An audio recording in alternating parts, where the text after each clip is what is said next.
Social media sites पर इन दिनों उत्तर प्रदेश की 69,000 शिक्षक भर्ती में बीएड अभ्यर्थियों के ब्रिज कोर्स से संबंधित मामले को लेकर के उत्तर प्रदेश बेसिक शिक्षा परिषद का एक पत्र बहुत तेज़ी से वायरल हो रहा है, जो कि आप अपने स्क्रीन पर देख पा रहे होंगे। इसमें बेसिक शिक्षा परिषद ने जो ब्रिज कोर्स से संबंधित मामला है, बीएड अभ्यर्थियों का 6 माह का ब्रिज कोर्स कराना है एनसीटी के 28 जून 2018 के नोटिफिकेशन के आधार पर।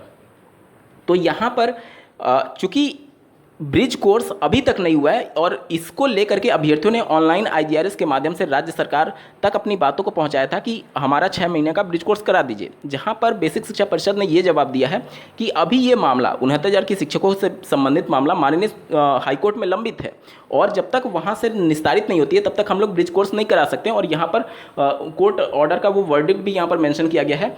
देखिए, since it has been directed that the selected list date 1/6/2020 to be revised in view of the observation made in this judgment, the select list of 6800 date 5/1/2022 stand quashed, यानी कि 6800 की जो चौथी लिस्ट थी उसको क्वेस्ट कर दिया था माननीय हाईकोर्ट ने और पूरी भर्ती प्रक्रिया को रिविजिट के आदेश दे दिए थे।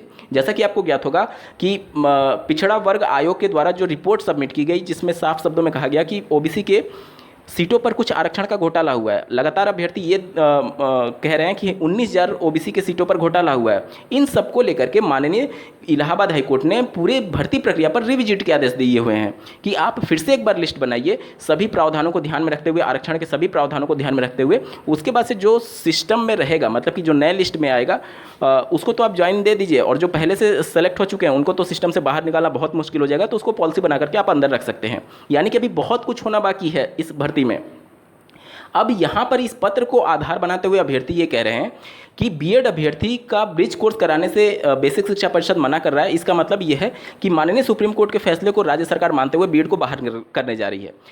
देखिए, ये खबर पूरी तरीके से फेक है। आप किसी भी पक्ष की तरफ से हो सकते हैं, या तो बीएड की तरफ से या फिर डीएलएड की तरफ से, लेकिन सच्चाई जानना आपके लिए बहुत महत्वपूर्ण है।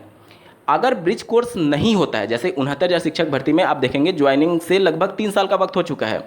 एनसीटी की गाइडलाइन के अनुसार 2 साल के अंदर 6 माह का ब्रिज कोर्स करना होता है। अब यहाँ पर आप अगर ध्यान से देखेंगे तो इससे पहले जो चयनित अभ्यर्थी हैं 69,000 में, वो माननीय इलाहाबाद हाईकोर्ट का दरवाजा खटखटाए हुए थे कि राज्य सरकार हमारा 2 साल के अंदर 6 माह का ब्रिज कोर्स नहीं करा रही है। उस समय राज्य सरकार से भी आंसर काउंटर फाइल करने के लिए बोला गया और एनसीटी से भी बोला गया। एनसीटी ने अपना पक्ष रखा कि हमारे पास अभी एनसीटी अप्रूव्ड कोई संस्था नहीं है, अभी इसका सिलेबस डिजाइन नहीं है। राज्य सरकार बोली कि जब एनसीटी हमें सिलेबस ही नहीं दे रही है, कोई संस्था ही नहीं दे रही, तो हम कैसे करा लें। तो उस कंडीशन में आप देखेंगे कि 2018 में जब इस गजट नोटिफिकेशन को एनसीटी लेकर के आती है केंद्र सरकार के एक पत्र के आधार पर, तो क्या तैयारी थी एनसीटी की, आप इसका अंदाजा इसी से लगा सकते हैं कि 5 साल बीत जाने के बाद भी वो ब्रिज कोर्स जिसको लेकर के पूरा रोड मैप तैयार किया गया, वो ब्रिज कोर्स का सिलेबस तक नहीं तैयार है। कोई आज के डेट में एनसीटी अप्रूव्ड संस्था तक नहीं है, तो इसका खामियाजा अभ्यर्थी थोड़ी भुगतेंगे। तो इसी के आधार पर जो एनसीटी संस्था है और जो राज्य सरकार है, उसकी जिम्मेदारी तय करते हुए माननीय इलाहाबाद हाईकोर्ट ने यह वर्डिक्ट दिया कि यहाँ पर अभ्यर्थी जो चयनित हो चुके हैं उनकी कोई भी जिम्मेदारी नहीं होगी, सारी जिम्मेदारी राज्य सरकार की होगी। और इसका मतलब ये हो गया कि भविष्य में जाकर के अगर ब्रिज कोर्स के आधार पर आप कोर्ट केस करते हैं तो बीएड अभ्यर्थियों को कोई भी खतरा नहीं है जो चयनित हो चुके हैं। इसलिए खतरा नहीं है क्योंकि इलाहाबाद हाईकोर्ट ने बोल दिया है कि ये बच्चे की जिम्मेदारी नहीं है, ये उस राज्य सरकार की जिम्मेदारी थी जो कि ब्रिज कोर्स नहीं करा पाया। और राज्य सरकार भी करवाए कैसे जब एनसीटी अप्रूव्ड कोई संस्था ही नहीं है। तो उस कंडीशन में ये सभी चीज़ें हैं। ठीक है, तो ब्रिज कोर्स को लेकर के जो पूरा माहौल बन रहा है सोशल मीडिया साइट पर, इसको लेकर के कोई भी खतरा नहीं है। दूसरा एक सवाल अभ्यर्थियों का ये उठ रहा था कि जब 28 जून 2018 का गजट नोटिफिकेशन क्वैश हो चुका है, तो उस कंडीशन में उसी के बेस पर 6 माह का ब्रिज कोर्स कराने की बात की जा रही थी। तो जब 28 जून 2018 का नोटिफिकेशन रद्द हो गया तो फिर ब्रिज कोर्स किस बेस पर कराएंगे। देखिए, मैं बार बार कह रहा हूँ, आप किसी भी पक्ष से हो सकते हैं, लेकिन सही जानकारी जाना आपके लिए बहुत ज़रूरी है। माननीय सुप्रीम कोर्ट का जब आप जजमेंट पढ़ेंगे, 45वें नंबर पेज पर साफ शब्दों में ये लिखा हुआ है कि जब तक कोई कोर्ट किसी भी नोटिफिकेशन को अनकॉन्स्टिट्यूशनल करार नहीं दे देती तब तक वो लीगल पोजीशन रखता है। जब ये भर्ती प्रक्रिया 2018 दिसंबर में शुरू हुई थी, दिसंबर 2018 में, उस समय तक जो 28 जून 2018 का गजट नोटिफिकेशन है वो पूरी तरीके से लीगल पोजीशन रखता था। साथ ही साथ पहली बार इस 28 जून 2018 के गजट नोटिफिकेशन को ऑनरेबल जोधपुर हाईकोर्ट ने 25 नवंबर 2021 को अनकॉन्स्टिट्यूशनल करार दिया था। यानी कि जो 3 डेट है हमारे पास, पहला जब ये नोटिफिकेशन जारी हुआ 28 जून 2018, दूसरा, जब पहली बार अनकॉन्स्टिट्यूशनल जोधपुर हाईकोर्ट ने इस नोटिफिकेशन को कहा, और तीसरा 11 अगस्त 2023 जब ऑनरेबल सुप्रीम कोर्ट ने अपना जजमेंट दिया। इन तीनों में से जो सबसे प्रबल संभावना है इस फैसले को लागू करने का, वो 25 नवंबर 2021 है। क्यों? क्योंकि जजमेंट में साफ शब्दों में ऑनरेबल सुप्रीम कोर्ट कह रही है कि जब कोई हाई कोर्ट इसे अनकॉन्स्टिट्यूशनल करार नहीं दे देती तब तक ये लीगल पोजीशन रहेगा। यानी कि अनकॉन्स्टिट्यूशनल कब करार दिया गया? 25 नवंबर 2021 को जोधपुर हाई कोर्ट के द्वारा, और उसके बाद जब भी माननीय सुप्रीम कोर्ट में इस मामले की सुनवाई हुई, कभी भी माननीय सुप्रीम कोर्ट ने जोधपुर हाई कोर्ट के उस फैसले पर रोक दिया ही नहीं। रोक नहीं दिया, इसका मतलब ये हुआ कि वो फैसला उस समय तक प्रभावी था, क्योंकि किसी भी जजमेंट पर सुप्रीम कोर्ट यानी जो जोधपुर हाई कोर्ट से ऊंची अदालत है, जब तक कि उस कोर्ट के जजमेंट पर कोई भी स्टे नहीं देती है, इसका मतलब ये है कि वो अभी भी प्रभावी रहेगा, वो फैसला प्रभावी है, भले सुनवाई चल रही थी। तो 25 नवंबर 2021 को पहली बार 28 जून 2018 का नोटिफिकेशन अनकॉन्स्टिट्यूशनल करार दिया जाता है, उसके पहले वो सभी प्रभावी माने जाएंगे। और चूंकि ये भर्ती प्रक्रिया उसके पहले की है, तो उस कंडीशन में बीएड अभ्यर्थियों का पक्ष यहाँ पर काफ़ी मजबूत है। तो ये जो सोशल मीडिया साइट्स पर वायरल हो रहा है ब्रिज कोर्स को लेकर के, इससे कोई भी खतरा नहीं है चयनित अभ्यर्थियों को। और अगर ये कोर्ट केस नहीं भी होता तो भी राज्य सरकार के हाथ बंधे हुए थे, वो ब्रिज कोर्स करा ही नहीं पाती, क्योंकि एनसीटी जब इसका सिलेबस ही नहीं दे रखी है और एनसीटी अप्रूव कोई संस्था ही नहीं है, तो कहाँ से कोई ब्रिज कोर्स करा लेगा। ठीक है, तो ये ब्रिज कोर्स को लेकर के जो भी हुआ चल रहा है वो बिल्कुल निराधार है, इससे कोई भी खतरा नहीं है बीएड अभ्यर्थियों को। दूसरा जो एक प्रमुख मुद्दा है कि जो शिक्षा मित्रों वाला मामला चल रहा है, सुप्रीम कोर्ट में उन्होंने केस दायर किया हुआ है, और इसी मामले में जो यहाँ पर हाई कोर्ट में मामला चल रहा है, जो रिविजिट के आदेश दिए गए हैं, उसी के साथ एक और मामला टैग हुआ है कि शिक्षक भर्ती को पहले चैलेंज किया गया था 28 जून 2018 के इस गजट नोटिफिकेशन को। यहाँ पर एक चीज़ बहुत महत्वपूर्ण रहने वाली है। जब ऑनरेबल सुप्रीम कोर्ट का जजमेंट आया था श्री राम शरण मौर्य वाला, उसमें आप लोग देखेंगे कि एक बात बहुत महत्वपूर्ण मेंशन की गई है कि बीएड अभ्यर्थियों के एलिजिबिलिटी, जो कि 28 जून 2018 का नोटिफिकेशन है, उसको पहले चैलेंज करना चाहिए था। उस समय चैलेंज तो किया गया था, लेकिन भर्ती प्रक्रिया का जब नोटिफिकेशन आ गया उसके बाद चैलेंज किया गया। सुप्रीम कोर्ट ने यही कहा कि आपको इसको पहले चैलेंज करना चाहिए था। अब जो अभ्यर्थी बीएड के संदर्भ में 69,000 में इस मामले को चैलेंज किए हुए हैं, जो डीएलएड वाले अभ्यर्थी या फिर शिक्षा मित्र वाले अभ्यर्थी, उनको ये प्रूफ करना होगा अपने पक्ष को मजबूत करने के लिए कि हमने पहले चैलेंज किया हुआ था। अगर आपके पास इस प्रकार का कोई चैलेंज है, मतलब पहले से रीट याचिका है, तब तो आपका पक्ष मजबूत होगा। अन्यथा की कंडीशन में सुप्रीम कोर्ट ने अपने वर्डिक्ट में ये लिखा हुआ है कि आपको पहले चैलेंज करना चाहिए था, तो ये सभी चीज़ें वहाँ पर फंसेंगी। इसके साथ ही साथ एक कल या परसों मैंने डेडिकेटेड वीडियो में बात कर रही थी कि अगर कोई मौलिक अधिकार की बात आती है, तो मौलिक अधिकार अगर हनन होने के कंडीशन में अगर कोर्ट किसी भी आदेश को कैंसिल करती है, रद्द करती है, क्वैश करती है, तो उस कंडीशन में फैसला जो है वो पूर्व व्यापी यानी कि रेट्रोस्पेक्टिव लागू हो सकता है। तो यहाँ पर ये भी सीधे तौर पर मौलिक अधिकारों के उल्लंघन की बात की है ऑनरेबल सुप्रीम कोर्ट ने अपने जजमेंट में। आर्टिकल 21A जो कि 6 से 14 साल के बच्चों के मौलिक अधिकारों की बात करता है, यहाँ पर बीएड को शामिल करने की वजह से उनके मौलिक अधिकारों का हनन हुआ, इस वजह से बीएड को बाहर किया गया। ऑनरेबल सुप्रीम कोर्ट के जजमेंट में ये बातें मेंशन की गई हैं। तो क्या इसे भूतलक्षी यानी कि 28 जून से ही इसको प्रभावी माना जा सकता है? देखिए, यही सभी चीज़ें तो सुप्रीम कोर्ट में तय होंगी। जो क्लेरिफिकेशन एप्लीकेशन दायर किया गया है उसमें यही सभी चीज़ें तो देखी जाएंगी कि मौलिक अधिकार से जुड़ा हुआ होने की वजह से क्या इसको पहले के डेट से प्रभावी माना जा सकता है, जिसके बेस पर पहले ही कई भर्तियां हो चुकी हैं। चाहे केवीएस 2019 की ले लीजिए, ये 2018 वाली सुपर टेट को ले लीजिए जो कि 69,000 शिक्षक भर्ती है, तो ये उसके पहले हो चुका है। क्योंकि सुप्रीम कोर्ट ये भी तो कह रही है ना कि आपका जो अनकॉन्स्टिट्यूशनल जब तक नहीं कहा गया उससे पहले ये पूरी तरीके से लीगल पोजीशन रखता है। तो दोनों कंडीशन है, दोनों कंडीशन है। अब यहाँ पर सुप्रीम कोर्ट जब क्लेरिफिकेशन वाले मामले में सुनवाई करेगी, तब सुप्रीम कोर्ट तय करेगी कि जो आर्टिकल है संविधान का, कि अगर किसी के मौलिक अधिकारों के हनन की वजह से कोई मामला खारिज होता है, कोई आदेश खारिज होता है, तो वो पूर्वव्यापी से लागू किया जा सकता है। साथ ही उन्होंने अपने जजमेंट में ये भी कहा है कि जब तक ये अनकॉन्स्टिट्यूशनल करार नहीं हो गया तब तक लीगल पोजीशन में था। तो ये दोनों चीज़ों का अब माननीय सुप्रीम कोर्ट समीक्षा करेगी जो क्लेरिफिकेशन एप्लीकेशन दायर किया गया है उसमें।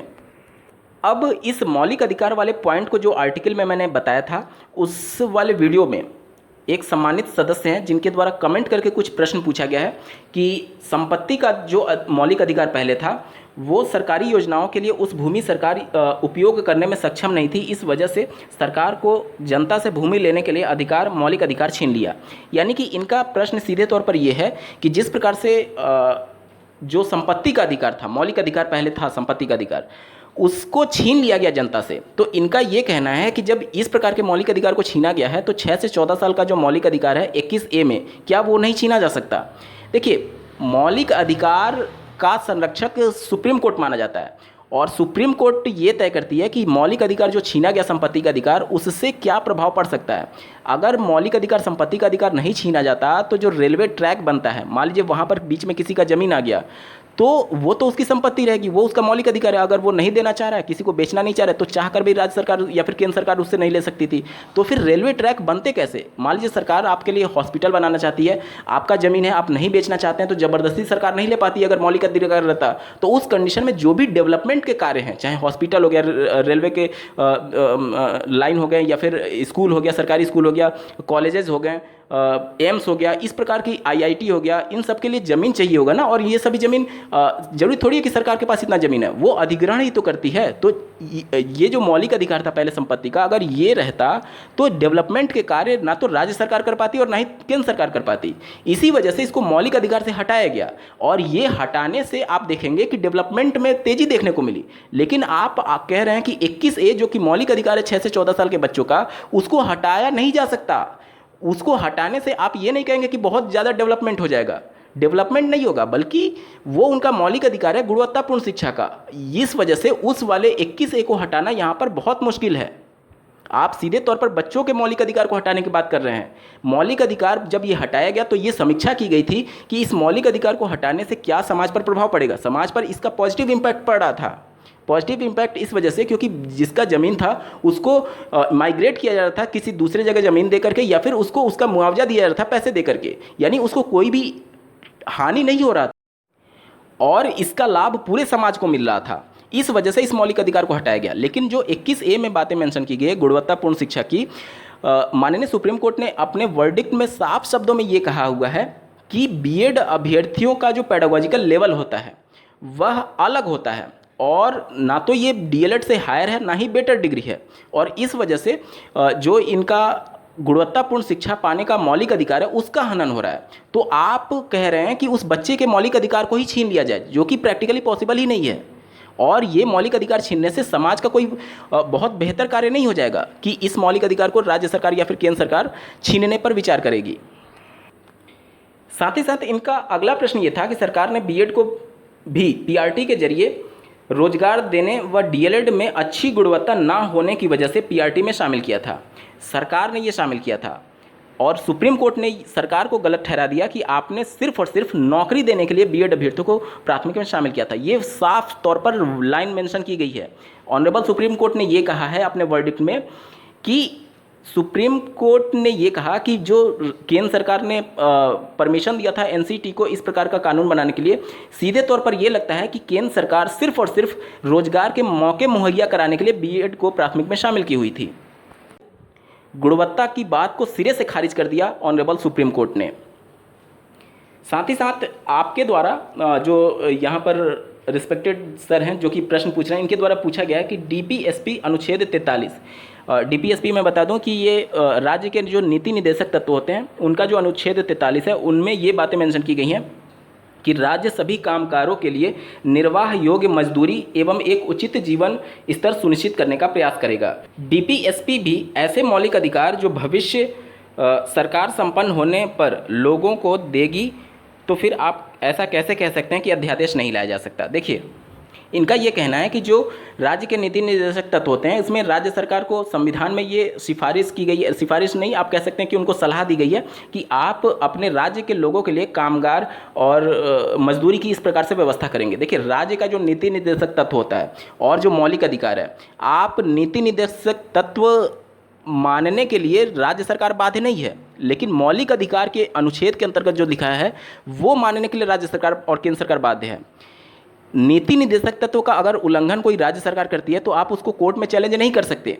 लेकिन अगर कोई इसी के मौलिक अधिकारों का उल्लंघन हो रहा है तो उसे आप कोर्ट में चैलेंज कर सकते हैं। इसीलिए सुप्रीम कोर्ट को मौलिक अधिकारों का रक्षक कहा गया है, ना कि नीति निर्देशक का रक्षक कहा गया है। आप ध्यान से समझिए, नीति निर्देशक तत्व जो है वो एक सलाह मात्र है राज्य सरकारों के लिए कि आप ऐसा करिए, ऐसा करेंगे तो समाज में बेहतर ही होगा। लेकिन मौलिक अधिकार जो है वो दिया गया है, वो राज्य सरकार उस पर चोट कर ही नहीं सकती है मौलिक अधिकार पर।